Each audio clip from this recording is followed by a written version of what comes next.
우리 성서 속 믿음의 사람들 11번째 시간인데요. 이제 믿음의 주도권은 선지자들에게로 넘어갑니다.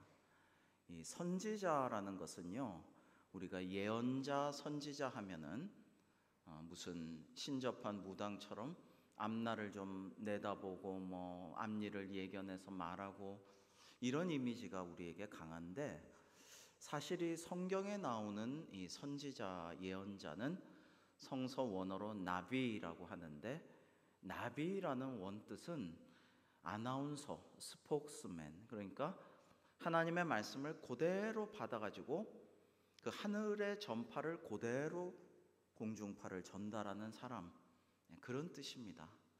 하나님의 말씀을 그대로 들은 대로 전하는 사람이 나비, 선지자라는 것입니다. 신명기 18장 18절부터 20절을 한번 화면을 보시면요, 이제 하나님께서 뭐라고 하시냐면, 선지자의 입으로 주신 말씀은 곧 하나님의 말씀이며 내가 세운 그 선지자들은, 다음 구절요,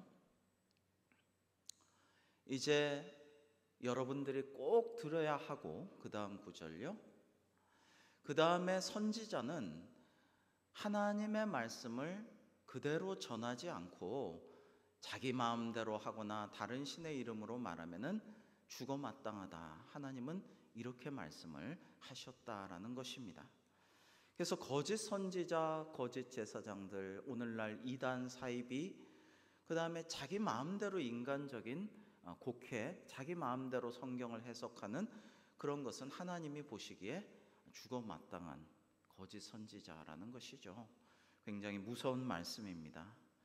우리가 나중에 또 살펴보겠지만 예레미야 선지자 같으면요, 그 얼마나 박해를 받습니까? 순환을 당합니까? 그러나 내 속에 불 붙는 것 같은 게 있어서 하나님의 말씀을 그대로 전할 수밖에 없다, 그러지 않습니까? 그 다음에 에스겔 선지자 같은 분은 이상한 행동을 여러 가지를 해요. 앞으로 또 뒤에 보겠지만 그 하나님의 그 말씀과 경고, 심판에 거기에 집중할 수 있도록 이상한 행동을 해서 주목을 시키는 것도 감수합니다. 부끄러움과 창피함도 무릅습니다. 호세아는 어떻습니까? 호세아는 아내 고멜이 심지어 바람을 피우게 하시죠, 하나님이. 근데도 그것을 이제 놀다가 이방의 노예로, 성노예로 팔려간 이 여인을 굳이 데리고 와서 다시 안아주고 위로하면서 하나님의 우리를 향한 끝없는 사랑을 생활 체험으로 보여주게 만드시기도 하시죠. 그래서 우리의 초점은 지금 믿음입니다. 믿음인데요, 하나님께 대한 믿음이 어떻게 지금 면면이 계승되어 내려오는가 볼 때에, 이 믿음이 사람을 구원하도록 하나님께서 만드셨으므로 하나님이 그 믿음을 율법으로 구체화한 것을 우리가 지난번까지 쭉 보아왔는데요, 사실은 오늘 새벽에도 말씀드렸고 어제도 말씀드렸죠.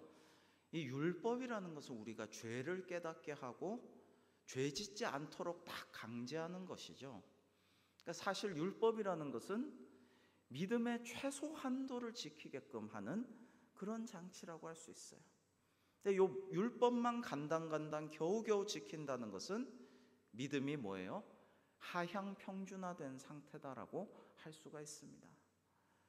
그나마 뭐 사사기 때나 뭐 이럴 때 왕도 없었고 율법도 지키지 않고 이럴 때 엉망이었죠.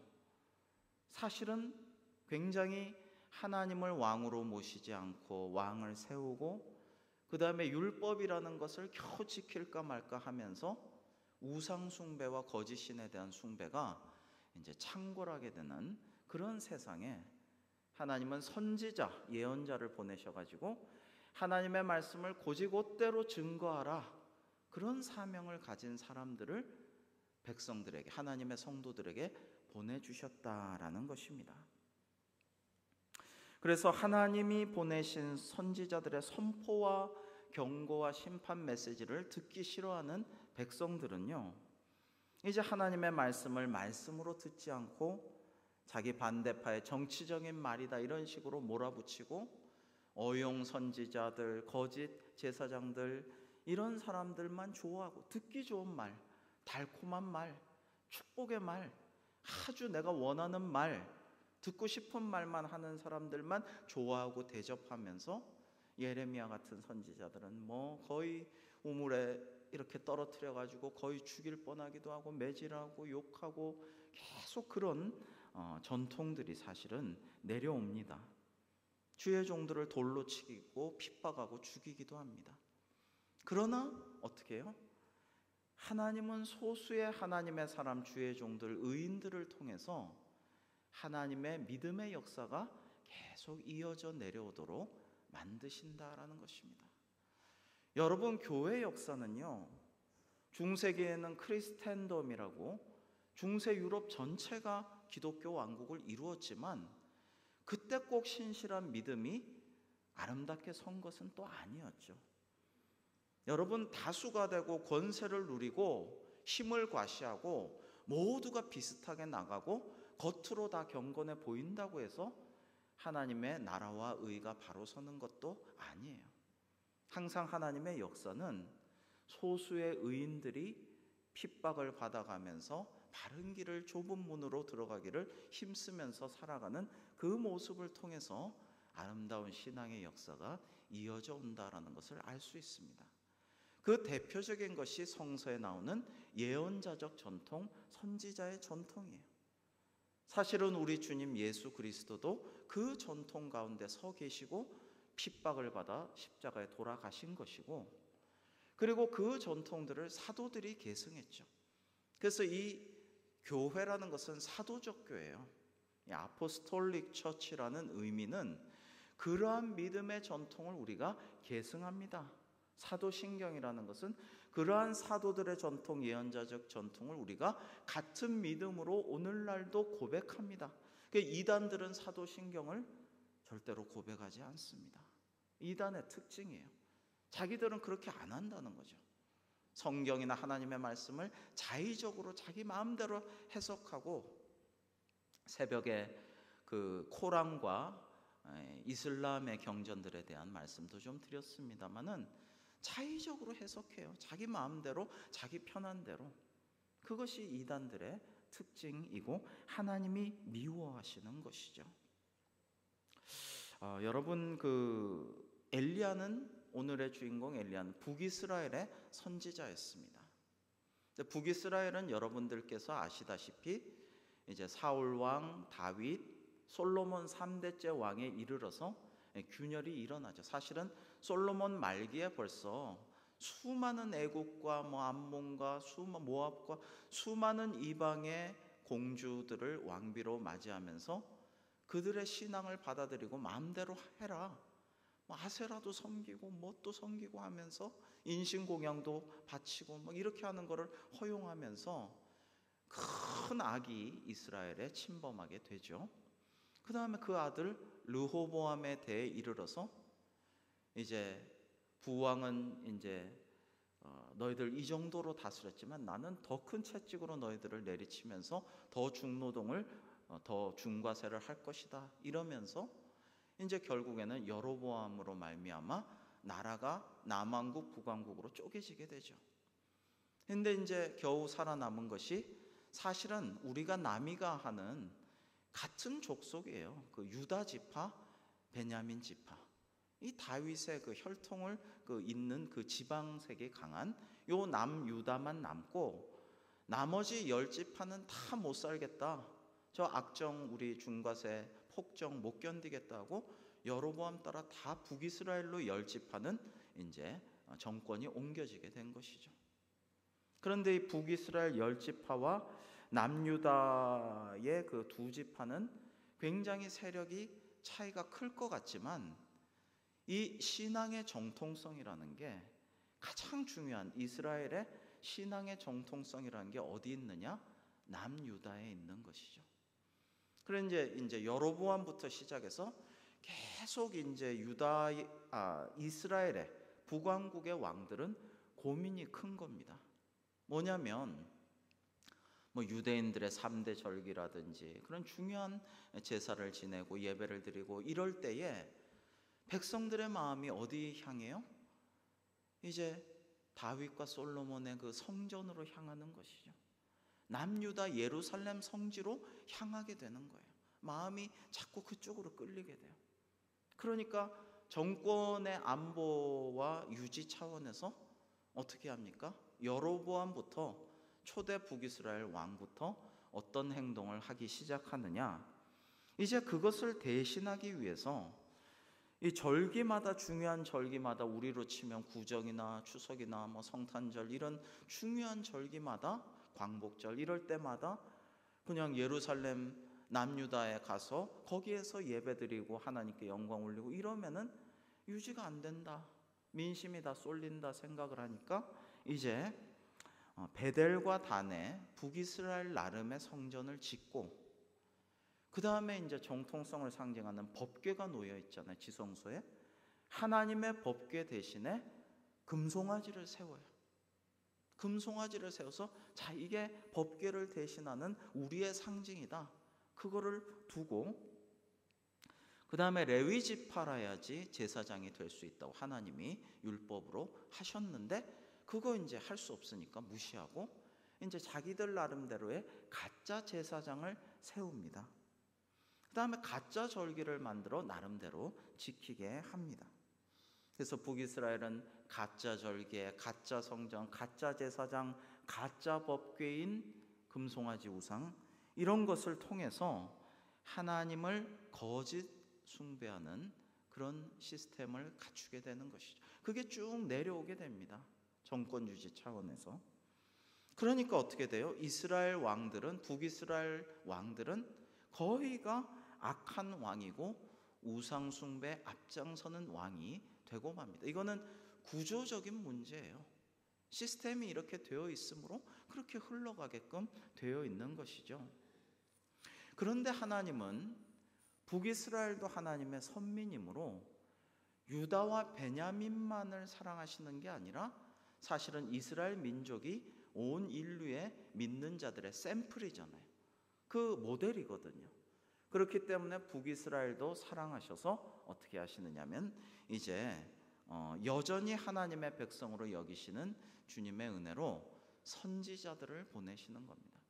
선지자들을 북이스라엘 백성들에게 예언자들을 보내가지고 계속 하나님의 말씀을 선포하고 경고하고 가르치고 그러지 말라 그러고 계속 말씀을 전하시게 되는 것이죠. 이제 남유다는 하나님의 보호하심으로 다윗의 혈통이 마지막 왕까지 쭉 이어지게 되죠. 참 놀라운 일이죠. 반면에 북이스라엘은 왕조가 계속 바뀝니다. 왜? 정통성이 없으니까. 신앙적인 쭉 내려오는 그 대의 명분이 없으니까 계속 바뀌는 거예요. 갈아보자, 바꿔보자, 왕후장상의 씨가 있나. 근데 다윗 왕조는 하나님의 약속을 근거로 하고 그걸 믿기 때문에 바뀌지를 않아요. 그래서 북이스라엘의 209년의 역사 중에서 19명이나 되는 왕들이 있습니다. 많죠. 왕조는 9번이나 바뀌었습니다. 1대에 그친 왕도 4이나 됩니다. 한 명하고 다른 성씨의 다른 이제 왕이 나오는 것이죠. 근데 북이스라엘 왕들 중에 가장 악한 왕으로 초대왕 여로보암과 7대 왕 아합을 꼽습니다.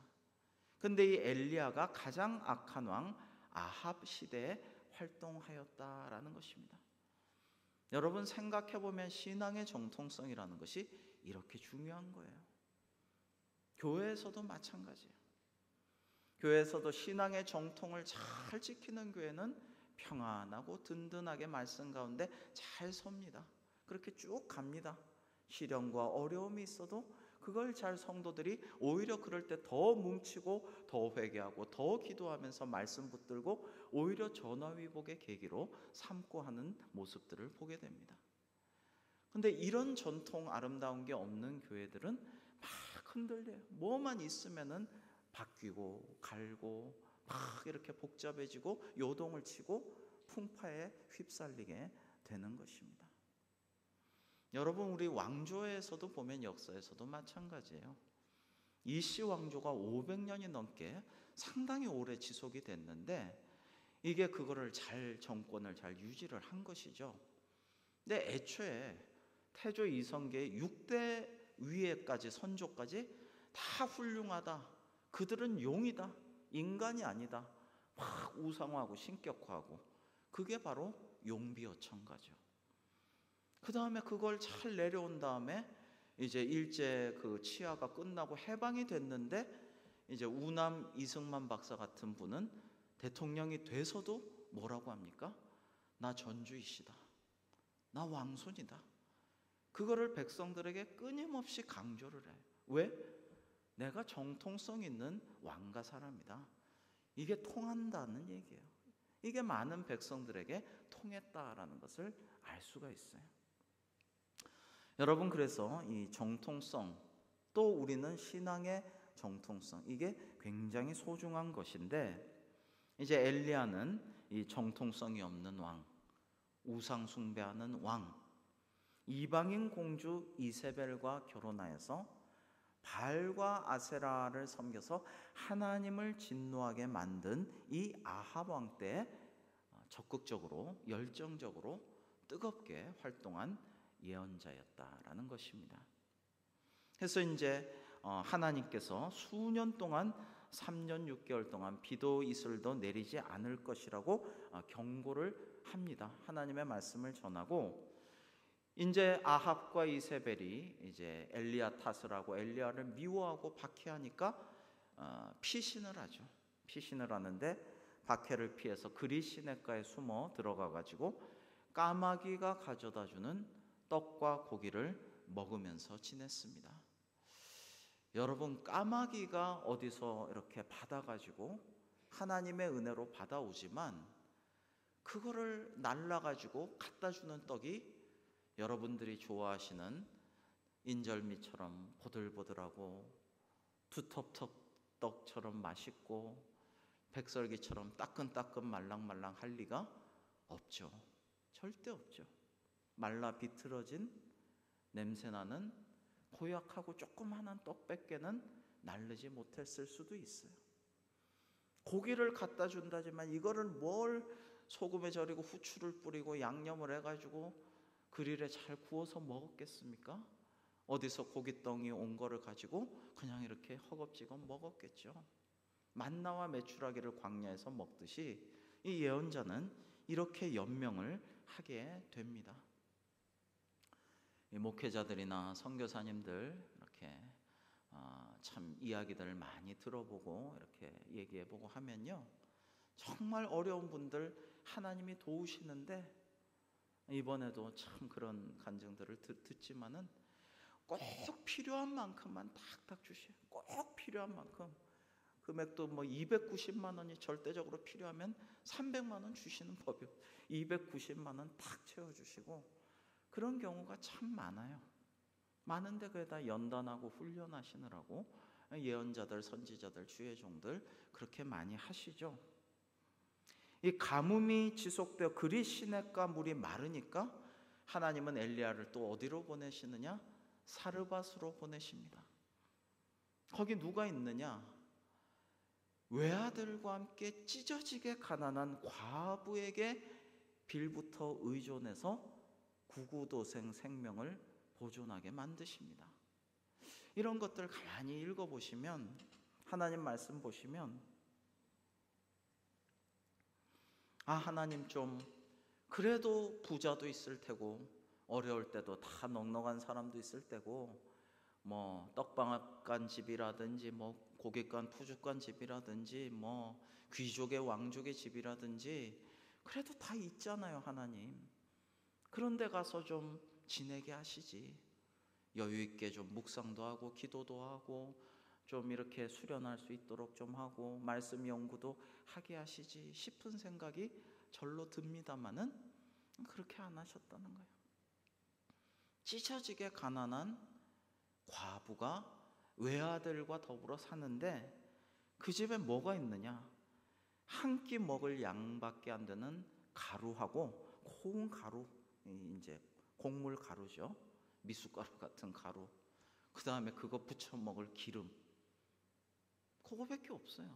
한 끼 먹을. 근데 그 집에 가서 참 벼룩도 낯짝이 있고 뭣도 염치가 있다는데, 그런 데 가가지고 하나님 참 너무 부끄럽고 야속하십니다라는 생각도 할 법도 한데, 그래 거기 가가지고, 그러나 엘리야가 하나님의 사람으로서 이제 명하니까 이 과부가 죽으면 죽지 뭐, 이제 뭐 이거 먹으나 안 먹으나 하고 순종해가지고 그 한 끼 먹고 죽고 말 그 양식을 바치죠.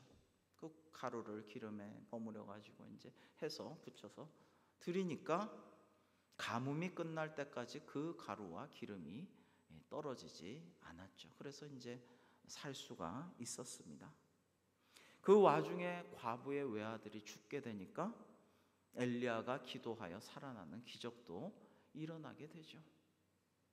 정말 놀라운 하나님의 은혜이죠.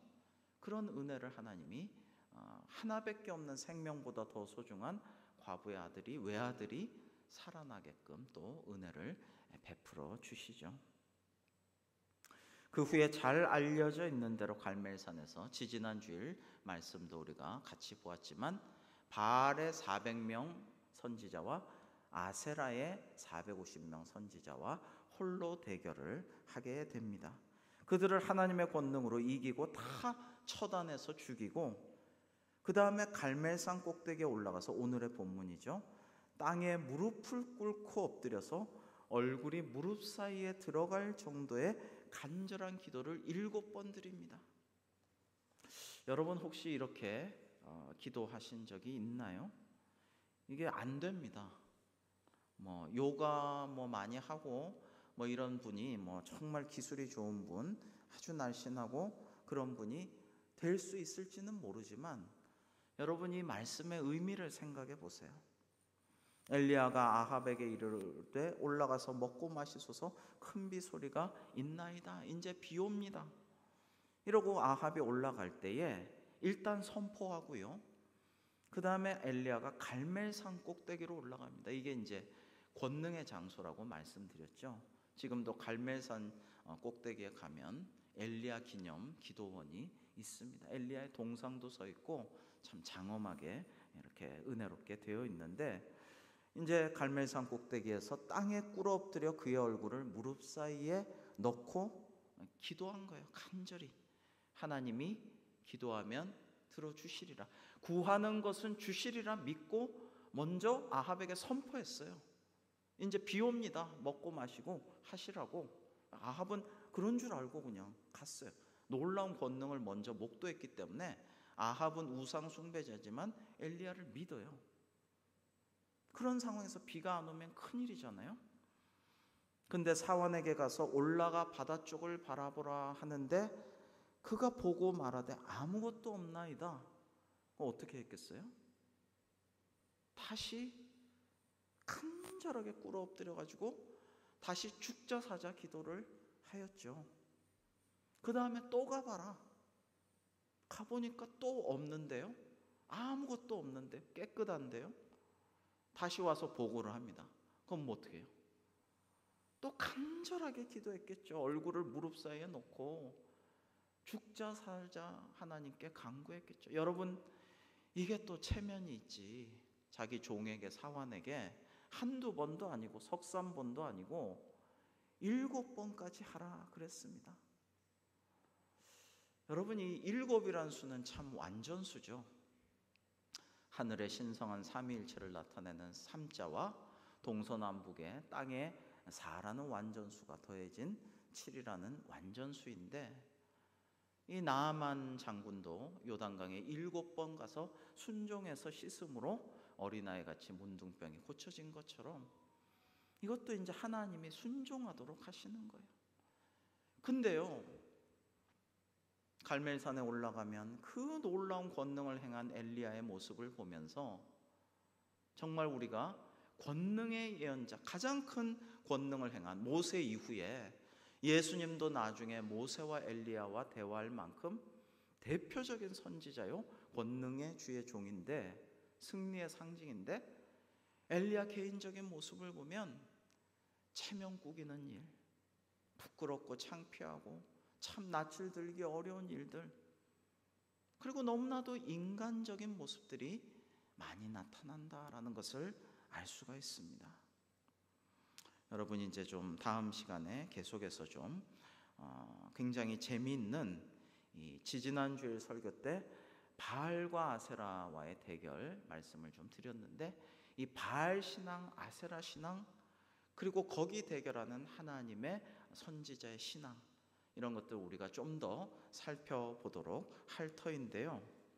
오늘 말씀 보면 이제 7번까지 이르러서는 바다에서 사람의 손만한 작은 구름이 일어나나이다. 비가 옵니다. 먹구름이 막 옵니다. 태풍이 올 것 같습니다. 이게 아니고 아주 조그만 희망의 씨앗 같은 게 어렴풋이 보입니다. 그런데 이제 올라가 아합에게 말하기를 비에 막히지 않도록 마차를 갖추고 내려가소서. 이제 큰 비가 오니까 만반의 준비하고 내려가라. 근데 이제 큰 비가 내려요. 아합이 마차를 타고 이스라엘로 가는데 여호와의 능력이, 하나님의 권능이 이제 엘리야에게 임함으로 그가 허리를 동이고 이스라엘로 들어가는 곳까지 마차를 타고 달려가는 아합 앞에서 확 기세 좋게 달려가는 그런 권능의 모습을 하나님께서 오늘 보여주시는 장면입니다. 여러분, 이러한 이야기들을 들으면요, 참 하나님께서 어떻게 역사하시나 이런 것들을 우리가 생각하게 돼요. 그런데 이제 오늘 여기까지 말씀을 전하고 다음 시간에 또 엘리야 두 번째 더 흥미진진하고 참 뜨거운 엘리야의 모습들을 우리가 볼 수가 있을 터인데, 우리 열왕기상 19장 1절부터 10절 그리고 18절을 한번 화면을 통해 보시면요, 이제 아합이 엘리야가 행한 이 모든 일들, 그 놀라운 권능의 일들을 다 이제 쪼르르 와이프한테 이제 말합니다. 이세벨에게 그가 어떻게 모든 선지자를 칼로 죽였는지 이세벨에게 말하니, 이세벨이 사신을 보내서 강력하게 말합니다. 내가 내일 이맘때는 반드시 너의 생명을 죽이리라. 그렇게 안 하면 신들이 내게 벌 벌을 내림이 마땅한지라. 아주 심리전을, 고도의 심리전을 핍니다. 그런데 또 이 권능을 계속 행하던 기도의 승리와 하나님의 능력이 온몸에 임하던 엘리야는 또 무너져요. 너무나도 인간적이고 너무나도 인간적인 모습입니다. 이세벨의 이 경고를 듣고 이 말빨과 이 심리전에 마음이 인간적으로 무너져요. 그래서 우리는 늘 선줄로 생각하거든 넘어질까 조심해야 돼. 가장 큰 승리를 맛보았을 때, 가장 큰 무대에서 성공적인 공연을 했을 때 공허함과 연약함과 외로움과 수많은 사탄 마귀의 유혹들이 찾아오듯이 우리 모든 것이 그런 것 같아요. 그래서 이걸 보고 이제 하나님의 의를 위해서, 하나님 나라를 위해서, 하나님 영광을 위해서 아니요, 그게 아니고 3절에 보시면 자기의 생명을 위해 도망해요. 그냥 자기 생명을 위해서 꽁지가 빠지게 도망을 가서 이제 브엘세바에 이르러 자기의 사환은 거기 머물게 하고 자기는 또 광야로 들어가서 몰래 혼자 피신을 합니다. 그리고 로뎀나무 아래 앉아서 자기가 죽기를 원하여 이릅니다. 옛날에 이런 그 하나님의 말씀 성경을 보고 로뎀나무가 꽤나 그늘이 있고 좀 풍성해서 쉴만한 그런 광야의 나무건이 생각을 하고 로뎀나무 이런 노래도 하고 많이 좋아하고 했는데, 가만히 살펴보니까 로뎀나무는 앙상한, 정말 보잘것없는, 아무런 휴식처가 될 수 없는 그런 나무예요. 그런 나무라도 그늘이랍시고 그 밑에 앉아가지고 자기가 죽기를 원하여 이릅니다. 이제 난 죽기를 원합니다. 하나님, 넉넉합니다. 이제 enough, 난 충분합니다. 이제 할 만큼 했습니다. 지금 내 생명을 거두시옵소서. 내가 내 조상들보다 나은 게 뭡니까 하고 죽여달라고 하고는 그 나무 아래 누워서 대자로 뻗어가지고 잡니다. 지쳐서 자는 거죠. 하나님께서 그를 어루만지도록 천사를 보내시고 일어나서 먹으라. 그리고 머리맡에 숯불에 구운 떡과 한 병 물을 먹고 마시고 이제 힘차게 천사의 어루만짐도 받고 이제 나아가면 좋은데 또 누웠어요. 그걸로 족하지 않았어요. 너무 지쳤어. 너무 번아웃 됐어요. 근데 하나님이 자상하시게 천사를 또다시 보내어서 어루만지며 또 일어나 먹으라. 나무라지 않습니다. 왜 이러고 있냐고 또 누웠냐고 뭐라고 하지 않고요. 다시 어루만지시면서 일어나 먹으라. 네 갈 길을 다 가지 못할까 하노라. 위로하시면서 새 힘을 주실 때에 이에 일어나 먹고 마시고 이제는 그 음식물의 힘을 의지하여 40일 밤낮을 가서 하나님의 산 호렙에 이르게 됩니다. 근데 이때 여호와의 말씀이 임하게 되는데요, 그가 불평을 해요. 10절에 보시면 내가 만군의 하나님 여호와께 열심히 유별하오니 이는 이스라엘 자손이 주의 언약을 버리고 주의 제단을 헐며 칼로 주의 선지자들을 죽였음이오며 오직 나만 남았거늘 그들이 이제 내 생명도 찾아 뺏으려고 합니다. 하나님 외롭습니다. 하나님 무섭습니다. 하나님 너무 힘듭니다. 이렇게 토로한 거예요. 하나님께는 다 고할 수 있잖아요. 다 하나님께 말씀을 드렸어요. 그러자 18절에 하나님께서 내가 이스라엘 가운데 7,000명을 남기리니 다 바알에게 무릎 꿇지 아니하고 다 바알에게 입맞추지 아니한 자니라 라고 말씀하십니다. 거기에 큰 힘을 받게 됩니다. 다음 시간에는 이 바알 신앙과의 또 다른 대결의 국면, 바알 신앙이 과연 어떤 것인가? 이제 바알 세붑에 대한 이야기가 신약에서 예수님과 사람들의 논쟁 가운데도 나옵니다. 파리의 대왕이라는 것은 어떤 존재인가? 이제 이런 것들을 다음 시간에 우리가 계속해서 좀 나누도록 하겠습니다. 기도하시겠습니다. 하나님 아버지, 오늘 믿음의 사람 선지자 엘리야의 믿음의 모습, 순종의 모습, 그리고 너무나도 인간적인 모습, 그러나 하나님께서 늘 위로하시고 먹이시고 마시게 하시고 어루만지시며 하나님의 길을 갈 수 있도록 붙잡아 주시는 모습을 보았습니다.